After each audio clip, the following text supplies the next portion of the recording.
नमस्कार, बहुत स्वागत आप सभी का। आप देख रहे हैं वॉर रूम और मैं हूं सौरभ शर्मा आपके साथ। रोज की तरह बहुत सारी खबरों की आज आपसे बात होगी और उनके पीछे की कहानी वो भी हम आपको बताएंगे। और इस वक्त दुनिया में अलग अलग फ्रंट पर, खास तौर पर भारत के जहां इंटरेस्ट है, बहुत बड़ी डेवलपमेंट हो रही है। चाहे अभी G7 की खबर मैंने आपको बताई, G7 में प्रधानमंत्री मोदी को पहले ये खबरें आना कि न्योता नहीं आएगा या मोदी जाएंगे नहीं अगर बुलाया गया तो, फिर न्योता भी आ गया और प्राइम मिनिस्टर ने यह भी कह दिया कि मैं वहां पर जाऊंगा। और इसको आप इस लिहाज से भी समझिए कि ये भारत पाकिस्तान की इस कॉन्फ्लिक्ट के बाद पहली बार ट्रंप के साथ आमने सामने बात होगी, मुलाकात होगी प्रधानमंत्री नरेंद्र मोदी की। तो इस लिहाज से ये बहुत इंपॉर्टेंट होगा।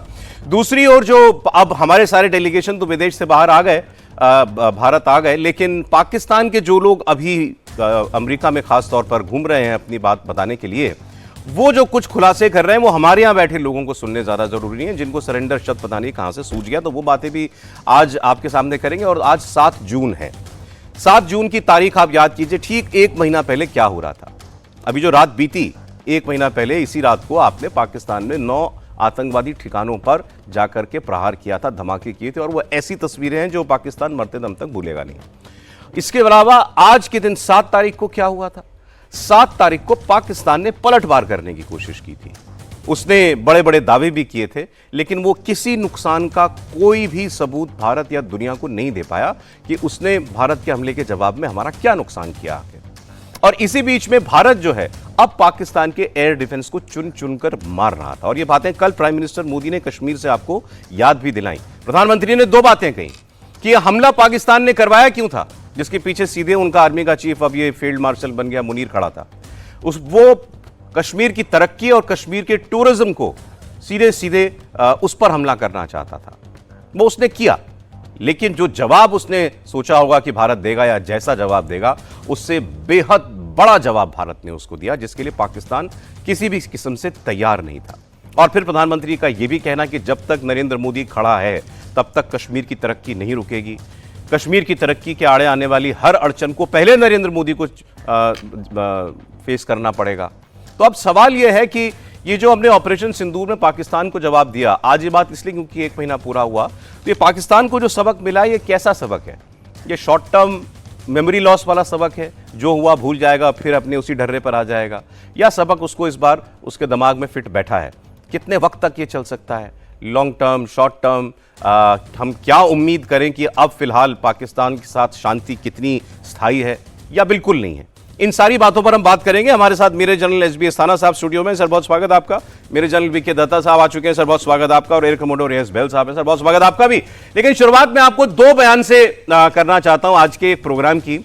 पाकिस्तान का एक डेलीगेशन गया अमेरिका और वहां जाकर वो कह रहा है कि भारत ने 80 जहाज भेजे थे हम पर हमला करने के लिए, और इन जहाजों में हर जहाज में 5-5 मिसाइल लगी हुई थी। मतलब आप समझिए 400 मिसाइलें जो हैं वो भारत ने हमारे ऊपर तानी हुई थी, तो हम पर क्या बीतती। फिर उसने शब्द इस्तेमाल किया, we would have become rubble, हम तो मिट्टी के ढेर में तब्दील हो जाते। ये बातें क्यों कह रहा है? उसने कहा फिर हमें हथियार दीजिए, आप हमें भारत से बचने के लिए आप हथियार दीजिए ताकि हम भारत का मुकाबला कर सकें। अब इससे बड़ा कोई सरेंडर हो सकता है क्या कि पाकिस्तान जाकर कहे अमेरिका को कि हमें हथियार दो भारत से लड़ने के लिए, वरना भारत जो है हमको मट्टी में मिला देगा।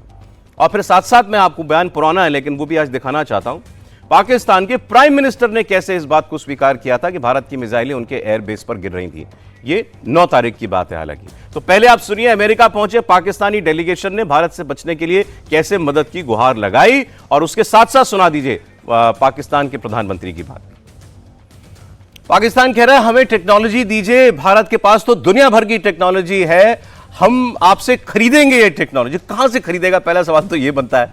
लेकिन फिर भी वो दुनिया भर से कह रहा है कि भाई भारत के पास बहुत एडवांस टेक्निक है, हम उसका मुकाबला नहीं कर पा रहे हैं हमारे मौजूदा हथियारों से, तो हम आप मजबूत कीजिए, हमें हमारे साथ अपनी टेक्नोलॉजी शेयर कीजिए। सर अब ये क्या कबूलनामा है सर? ये बिल्कुल सौरभ, देखिए ये सीधा डायरेक्ट कबूलनामा है पाकिस्तान के द्वारा कि वो भारत के सामने खड़ा नहीं हो सकता है।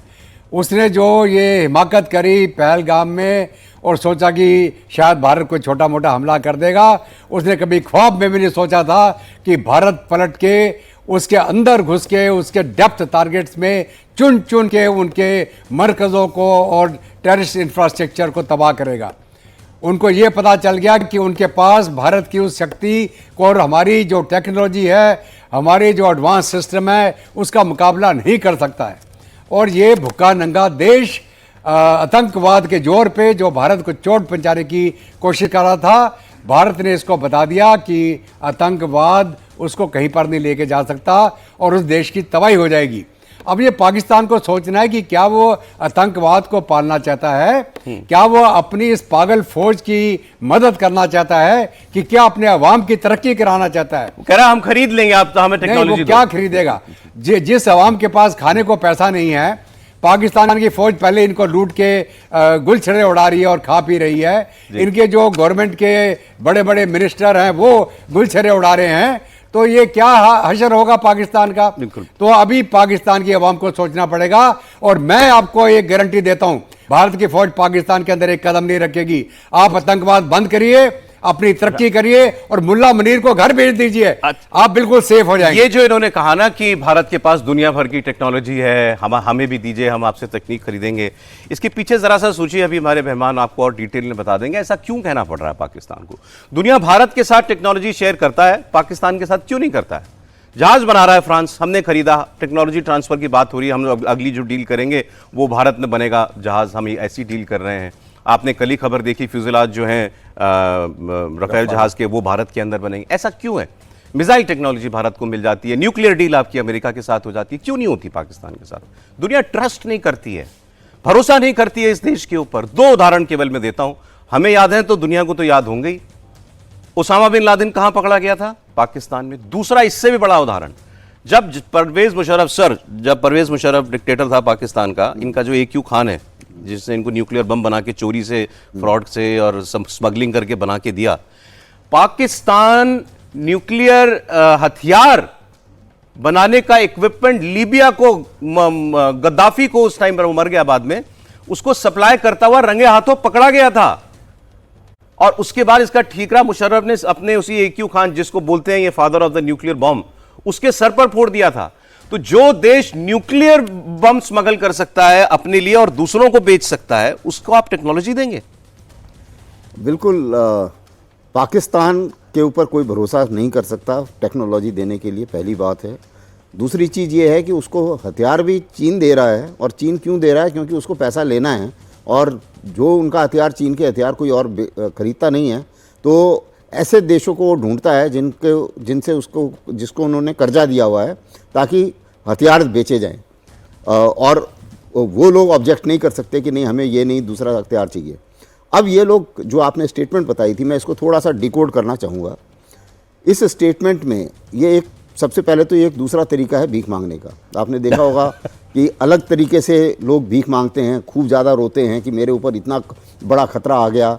400 जहाज हमने तो नहीं भेजे, 400 जहाज या 400 मिसाइल और 80 जहाज, 80 जहाज, हाँ 80 जहाज हमने तो नहीं भेजे थे। भारत ने तो नहीं बोला कि हमने 80 जहाज भेजे, वो अपने हिसाब से बताना चाह रहे हैं, पहली बात। दूसरी मुसीबत उनकी ये है कि अब भारत ने जो सबसे बड़ा संदेश दिया है ऑप सिंदूर में, कि कन्वेंशनल वॉर की गुंजाइश है, आप टेररिज्म से सीधा न्यूक्लियर वॉर के ऊपर नहीं जा सकते, और न्यूक्लियर की बात करना आप बंद कीजिए, वो हम नहीं सुनेंगे, वो हमने ब्लैकमेल आपका आउट कर दिया है।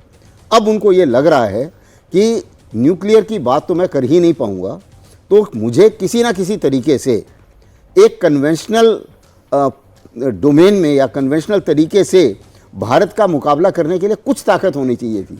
अभी तक तो मैं इस भ्रम में बैठा हुआ था, आसिफ मुनीर जी इस भयानक भ्रम में बैठे हुए थे कि मैं टेररिज्म करूंगा, जब ये बोलेंगे तब मैं बताऊंगा जी मैं न्यूक्लियर बम फोड़ने वाला हूं, तब अमेरिका आ जाएगा और वो भारत को बोलेगा और भारत मान जाएगा अमेरिका की, और वो मना हो जाएगा। ये अभी तक इनका भ्रम था, ये भ्रम अभी टूट गया है। अब उनको लग रहा है कि भैया कुछ कन्वेंशनल हथियार खरीदो, क्योंकि अब मार पड़ेगी अगली, उससे भी बड़ी पड़ेगी, पहली बात। और दूसरी चीज़, न्यूक्लियर की तरफ हम जा नहीं पाएंगे और हमें कोई बचा नहीं पाएगा, क्योंकि भारत ने डोनाल्ड ट्रंप को भी साफ साफ बता दिया है कि आप बीच में ना पड़े। तो अब अगर हमें किसी तरीके से अपने आप को बचाना है तो कुछ ना कुछ तो चाहिए। अब दूसरी चीज़ ये है कि वो भीख भी मांग रहे हैं साथ में। अमेरिका ने मदद करी है जी, उनको IMF से बेल आउट दिला दिया, वर्ल्ड बैंक से उनको लोन दिला दिया, तो जाहिर है कि उस लोन को वो बोलेंगे कि भाई ये एक हाथ दे दूसरी हाथ ले, मेरे को हथियार दे दो सर, मैं ये पैसे आपको दे दूंगा, आपके वापस अमेरिका में आ जाएंगे। क्योंकि यही हो रहा है। अभी आप देखिए प्रेसिडेंट ट्रंप को क्यों बड़े खुश घूम रहे हैं उनके, एक उनकी फैमिली से डील करा दी है उन्होंने क्रिप्टो करेंसी की। क्रिप्टो करेंसी का पैसा कहाँ से, पाकिस्तान के पास तो पैसा है नहीं, ये जितना नार्कोटिक मनी है वो उन्होंने, उनका जो अनऑथराइज पैसा है वो उन्होंने उधर डाल दिया पाकिस्तान मिलिट्री का। वो ट्रम्प भी सर, ट्रम्प के साथ तो वही हो गया सर, हमारे यहाँ कहते हैं ना इंस्टेंट कर्मा। हाँ, तो इंस्टेंट कर्मा फल मिल गया ट्रंप को, तो जो एलन मस्क के साथ चल रहा है। डिटेल में भी आज उसकी बात करेंगे, आपको उस पर नए एंगल है वो भी बताएंगे। लेकिन क्योंकि बताया तो मैंने भी सुना 80 जहाज भेजे भारत ने, 400 मिसाइल लगा रखी थी हमारे ऊपर। पॉसिबल है महल साहब? देखिए 1.25 लाख से एक लड़ाऊं चिड़ियों से बाज तुड़ाऊं, फिर ही गुरु गोविंद कहलाऊं। तो बात यह है कि हम चाहे 10 जहाज यूज करें, उनको दिखते तो 80 हैं। जहां हम 24 मिसाइल यूज करते हैं उनको 400 दिखती है। तो इसका क्या मतलब हुआ? इसका यह मतलब हुआ कि पाकिस्तान इतना डर गया है कि अब वो चाहता है कि लोग उसको आर्म करें। अरे $9 बिलियन का उन्होंने डिफेंस बजट बनाया, 18% बढ़ाया उसको पिछले साल से। अब 9 बिलियन में क्या क्या खरीदेंगे वो? तो ये पैसा कहां से आएगा? भारत का डिफेंस बजट 80 बिलियन के पास है, 79 पॉइंट समथिंग है, तो 80 के पास हमारा है, यानी कि हमारा जो है 9 गुना ज्यादा है पाकिस्तान से।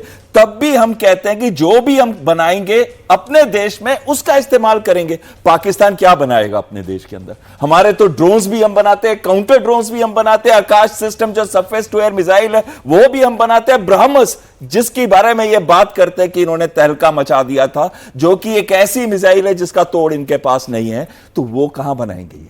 और भारत तो उनको आर्म्स देने वाला नहीं है। तो एक छोटा सा काम क्यों नहीं करते? आतंकवाद का रास्ता छोड़ दीजिए, आपको भीख मारने की जरूरत नहीं पड़ेगी। सर, ब्रह्मोस पर 2 बातें बताऊंगा। एक बार जरा वो शहबाज शरीफ वाला बयान सुना दीजिए, बहुत मजेदार बयान है, अमर हो गया ये बयान शहबाज शरीफ का, जब इसमें उन्होंने कहा ब्रह्मोस मार दी भारत ने। एक बार सुनिए, मैं आपको एक इंटरेस्टिंग बात बताता हूं इसके बाद। तो एक तो ये ब्रह्मोस का सबसे बड़ा एडवर्टाइजमेंट बन गया है ये। जितनी बार भी बेचना हो ये दिखाओ कि प्रधानमंत्री कह रहा है, एक सिंगल हथियार का नाम लेके कह रहा है कि हम पर ब्रह्मोस से हमला कर दिया। सर, मैं पढ़ रहा था कहीं, हमारे यहाँ एक्सपोजिशंस लगते हैं तो कहीं मिसाइल डिस्प्ले हो रही होगी कहीं विदेश में ब्रह्मोस। सर, तो लोग आके पूछ रहे थे, अलग अलग देशों के मिसाइल के बारे में जान रहे थे, कॉस्ट पूछ रहे थे। तो उसमें इन जो एक अफसर था भारतीय सेना का, जो वहाँ पर था, तो उनसे आकर एक पाकिस्तानी अफसर ने पूछा, सेना के अफसर ने, what is the cost of BrahMos? तो उन्होंने जवाब दिया, for you it's free. Free आएगा, जब मांगोगे एड्रेस बताओ। तो पाकिस्तान के लिए ब्रह्मोस फ्री है। बिल्कुल। तो ये तो ब्रह्मोस की बात हुई। अब सवाल ये आ जाता है कि ये ब्रह्मोस ने और हमारे बाकी हथियारों ने जो अचीव किया इन 4 दिन की छोटी सी लड़ाई के अंदर, इसमें पाकिस्तान को सबक जो है वो कितना लंबा मिला? लड़ाई छोटी थी सर, सबक कितना बड़ा है, लंबा कितना है, शांति कितनी लंबी है? देखिए, सबक काफ़ी बड़ा है, क्योंकि जैसे मैंने पहले भी आपके चैनल पर बताया था कि इस किस्म के एक्शन में जो टारगेट होता है वो होता है दुश्मन के लीडर का दिमाग। अब आसिफ मुनीर के दिमाग से हमने कई सारी चीज़ें साफ़ कर दी हैं। पहली चीज़, आप न्यूक्लियर ऑप्शन में नहीं जा सकते। दूसरी चीज़, अब टेरर अटैक करोगे तो कॉस्ट बहुत हैवी होगी। और तीसरी चीज़, ये जो भी आपने अभी तक कोशिश की है कश्मीर में, आप कहीं भी सफल नहीं होंगे। चाहे वो हिंदू मुस्लिम वाली कहानी बिल्कुल ही भूल जाओ, पूरा हिंदुस्तान एक साथ है और कश्मीर में सारे लोग आपसे नफरत करते हैं। ये 3-4 मैसेज जो हैं ये काफ़ी परमानेंट मैसेज हैं। जहाँ तक टेररिज्म का सवाल है या टेरर एक्शंस का सवाल है, कोशिश वो ज़रूर करेंगे, क्योंकि एक रेडिकल दिमाग वो ओवरनाइट नहीं बदलता है। तो कोशिश ही क्या होगी उनकी कि कोई ना कोई छोटा मोटा टेरर अटैक किया जाए, जिससे जो डिनाइबिलिटी रहे कि भाई पाकिस्तान ने नहीं किया, शायद किसी कुछ लोकल लोगों ने किया है, या कुछ बांग्लादेश की तरफ अभी रेडिकलाइजेशन बढ़ रहा है, उस साइड से कुछ किया जाए, या कुछ जासूस भेजे जाएं, या कुछ जिसे बोलते हैं 4th generation warfare, sleeper cell से कुछ कोई छोटा सा बम लगवा दिया कहीं।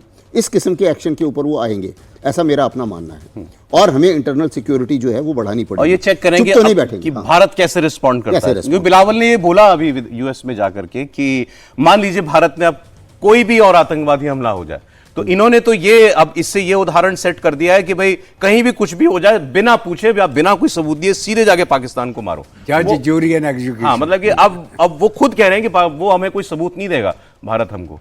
मैं पढ़ रहा था सर, आप सब लोग आप लोग एक्सपर्ट्स हैं और बताते हैं दुनिया को क्या मतलब हो सकता है मैसेज का। आप जैसी एक एचएस पनाग साहब नॉर्दर्न आर्मी कमांडर रहे हैं, मैं उनका एनालिसिस पढ़ रहा था सर। उनका ये कहना था कि 5 years minimum, 10 years maximum, India, Pakistan and China will engage in a conflict. You agree sir?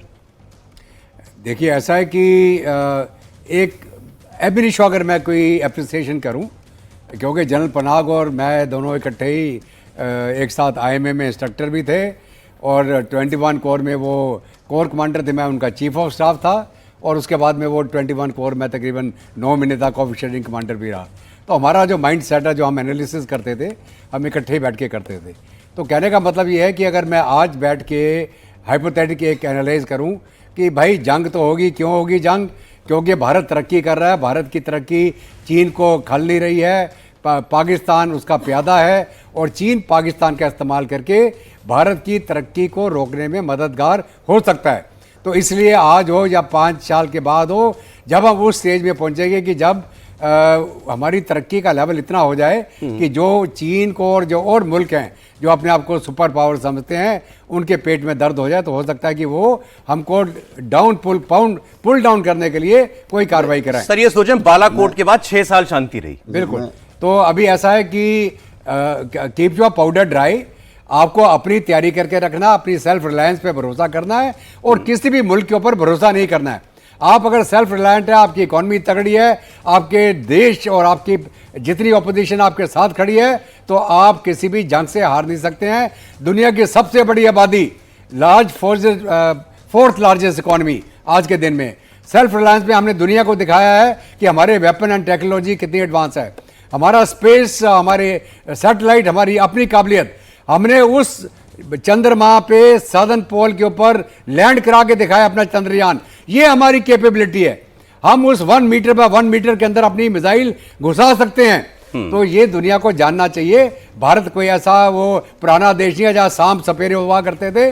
आज के दिन में हमारा सांप हमारी मिसाइल है, प्रधानमंत्री ने कहा सपेरा हमारा प्रधानमंत्री है कि शांति जो है वो ताकत से ही निकलती है। तो आपने इस बार इतनी माइट, इतनी ताकत दिखा दी है कि एक परमानेंट शब्द तो नहीं इस्तेमाल किया जा सकता पाकिस्तान के साथ किसी भी कॉन्टेक्स्ट में, लेकिन एक लंबी शांति हो जाए। देखिए, आप बिल्कुल सही कह रहे हैं सौरभ जी की शॉर्ट टर्म के अंदर, क्योंकि हम 5 साल से कम का जो होता है टाइम पीरियड, उसको नॉर्मली शॉर्ट टर्म ही बोलते हैं, 1 से 2 साल का। तो उस पीरियड के अंदर तो थोड़ा बहुत इफेक्ट रहेगा इनके माइंड में, चाहे छुटमुट जो घटनाएं करें वो अलग अलग बात है। लेकिन एक चीज हम चीन के बारे में देख लें कि चीन का पहला फोकस इस समय ताइवान है, भारत नहीं है। भारत पे अपनी सेनाओं को वो ऑक्यूपाई कराना चाहता है, पाकिस्तान के साथ हमको लिमिट कराना चाहता है, पाकिस्तान के साथ, ताकि हम साउथ एशिया में लिमिट हो जाए। लेकिन उनका पहला फोकस है रीयूनाइटिंग ताइवान, और वो ये नेक्स्ट 2 से 3 साल के अंदर जरूर उस पर फोकस करेंगे। ताइवान पे चढ़ाई करेगा चीन? ताइवान को या तो अपने एक्ट ऑफ फोर्स से या उसको कोर्स करके, इतना तंग करके कि वो अपने आप कहे कि मैं ज्वाइन करूंगा, पर वो 2-3 साल जो अगले हैं इसके अंदर इस पे फोकस रहेगा। और दूसरा आता है कि उसके बाद उसका फोकस शिफ्ट होगा भारत पे। अगर आप देखें 14 देश हैं उसके नेबर्स, 12 के साथ तो उसने सारी एग्रीमेंट्स कर ली हैं, सिर्फ भूटान और हम रह गए। भूटान को भी उसने लॉलीपॉप दे दिया अभी कि मैं इस जगह आपको थोड़ा सा दे दूंगा, और बाकी जगह चुंबी वैली के पास वो अपना एरिया ले लेगा उनसे। तो ये कहीं ना कहीं इस समय सिर्फ भारत ही रह जाएगा जिसके साथ उसके आउटस्टैंडिंग प्रॉब्लम्स होंगे। 3000 आप ये कह रहे हैं कि जब हम बात करते हैं कि पाकिस्तान के साथ हमारी शांति कितने वक्त की है, तो केवल पाकिस्तान के लिहाज से ना सोचें, चाइना एंगल भी सोचें उस वक्त। वो नहीं चाहेगा कि शांति लंबी चले। सर एक शॉर्ट कमेंट प्लीज, ब्रेक का समय। अच्छा, ओ सॉरी, देखिए मैं इसको थोड़ा बाद में बात करते हैं क्योंकि लंबा है। इसमें दोनों ही चीज़ों में मैं थोड़ा सा, मेरा डिफरेंट व्यू है। सबसे पहले, भारत और चीन इतनी आसानी से नहीं लड़ने वाले। 10 साल भी मेरे हिसाब से कोई लड़ाई नहीं होगी। कारण बड़ा सिंपल है, क्योंकि अगर भारत और चीन दोनों इतने मैच्योर्ड हैं कि अगर वो लड़ते हैं, उन्हें पता है कि इसका सीधा सीधा फ़ायदा अमेरिका और वेस्ट को होगा। ये दोनों चीज़ के बीच में बिल्कुल क्लियर है उनके दिमाग में। लेकिन ये है कि बॉर्डर स्क्रमिशेस होते रहेंगे, जिस किस्म से स्टैंड ऑफ्स हुए हैं वो हो सकते हैं। नहीं sir, direct Bharat China conflict नहीं, Bharat Pakistan conflict aided abetted by China. Okay, जहाँ तक कॉन्फ्लिक्ट का सवाल है, पाकिस्तान के दिमाग में कोई ऐसा इल्यूजन नहीं है कि वो भारत के साथ में प्रॉपर कॉन्फ्लिक्ट या लड़ाई करे। उसके वोट मैक्सिमम यही है कि टेररिज्म पनिशमेंट एक्सचेंज, इस लेवल तक वो रहेगा। ये जो है, इसके लिए आप टाइमलाइन नहीं दे सकते। मुझे नहीं लगता कि 5 साल 10 साल की कोई टाइमलाइन इसमें ड्रॉ करनी चाहिए, क्योंकि टेररिस्ट अटैक जो है वो ये ऐसे होते हैं, tactical action getting developed into strategic implications, right. तो और इस चीज को आप कभी भी इनकार नहीं कर सकते। तो ये 5 साल 10 साल की टाइमलाइन पाकिस्तान के खिलाफ इस कारण से काम नहीं आएगी क्योंकि जो टेररिस्ट एक्शन है वो हमेशा कभी भी एस्केलेट हो सकता है, और जहां तक चीन का सवाल है उनके साथ इक्वेशन थोड़ी अलग है। मतलब फिलहाल हाँ, और जो मैं सहमत हूं इस बात से कि उनका मेन फोकस है ताइवान, और ताइवान के ऊपर भी वो हमला नहीं करने वाले, वो वेट कर रहे हैं कि किसी तरीके से वहां पे डीपीपी हार जाए, केएमटी आ जाए पावर में, उनके साथ उनके संबंध। देखिए, ये तो हुई बात कि आपने मिलिट्री सबक क्या दिया पाकिस्तान को। अब बात आती है डिप्लोमेसी की। भारत के अंदर हमारी ऑपोजिशन पार्टियां भारत की सरकार का ये क्रिटिसिज्म कर रही हैं कि आपकी डिप्लोमेसी फेल हो गई।